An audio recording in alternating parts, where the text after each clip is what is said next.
நீதிமொழிகள் அதிகாரம் 19. முறைகேடாய் நடக்கும் செல்வரை விட மாசற்றவராயிருக்கும் ஏழையே மேல். எண்ணிப்பாராமல் செயலில் இறங்குவதால் பயனில்லை. பொறுமையின்றி நடப்பவர் இடறி விழுவார். மனிதர் தம் மடமையாலேயே வாழ்க்கையை கெடுத்துக் கொள்வர். ஆனால் அவர்கள் ஆண்டவர் மீது சினம் கொண்டு குமுறுவர். பணமுடையவருக்கு நண்பர் பலர் இருப்பர். ஏழைக்கு இருக்கும் ஒரே நண்பரும் அவரை விட்டு பிரிவார். பொய் சான்று சொல்பவர் தண்டனைக்கு தப்ப மாட்டார். பொய்யுரையே கூறுபவர் தப்பித்து கொள்ள மாட்டார். வள்ளலின் தயவை நாடி வருவோர் பலர். நன்கொடையாளருக்கு எல்லாருமே நண்பர். வறியவரை அவருடைய உடன் பிறந்தாரே வெறுப்பர். அவருடைய நண்பர் அவரை விட்டு அகலாதிருப்பாரோ? அவர் கெஞ்சி வேண்டினாலும் அவர்கள் ஓடிவிடுவார்கள். ஞானத்தை பெறுதலே உண்மையான தன்னலமாகும். மெய்யறிவை பேணி காப்பவர் நன்மை அடைவார். பொய் சான்று சொல்பவர் தண்டனைக்கு தப்ப மாட்டார். பொய்யுரை கூறுபவர் அழிந்து போவார். அரண்மனை வாழ்வு அறிவிலைக்கு அடுத்ததல்ல. மேலானோரை ஆளும் பதவி அடிமைக்கு சற்றும் ஏற்றதல்ல. விவேகமுடையோர் எளிதில் சினமடையார். குற்றம் பாராதிருத்தல் நன்மதிப்பை தரும். அரசரின் சீற்றம் சிங்கத்தின் முழக்கம் போன்றது. அவர் காட்டும் கருணை பயிர் மீது பெய்யும் பருவமழைக்கு ஒப்பாகும். மதிக்கெட்ட மகனால் அவன் தந்தைக்கு கேடு வரும். மனைவியின் நச்சரிப்பு ஓட்டைக்குறையினின்று ஓயாது ஒழுகும் நீர் போன்றது. வீடும் சொத்தும் ஒருவனுக்கு வழி வழி சொத்தாய் வரலாம்.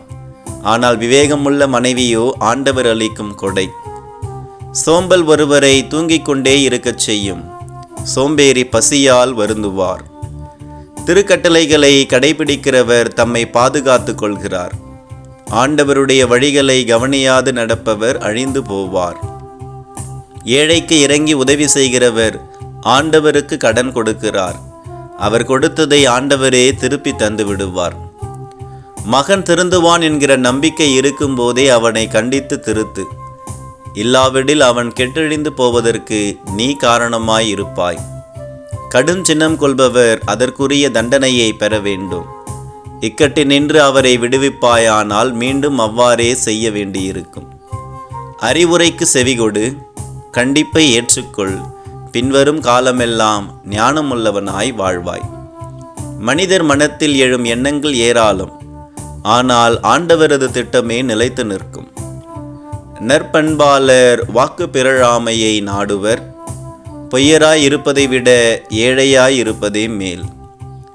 ஆண்டவருக்கு அஞ்சி நடந்தால் ஆயுள் நீடிக்கும். அவ்வாறு நடப்பவருக்கு மனநிறைவு கிட்டும். தீங்கும் அவரை அணுகாது. சோம்பேறி உன் களத்தில் கையை இடுவார். ஆனால் அதை வாய்க்கு கொண்டு போக சோம்பல் அடைவார். ஏளனம் செய்வோரை அடி.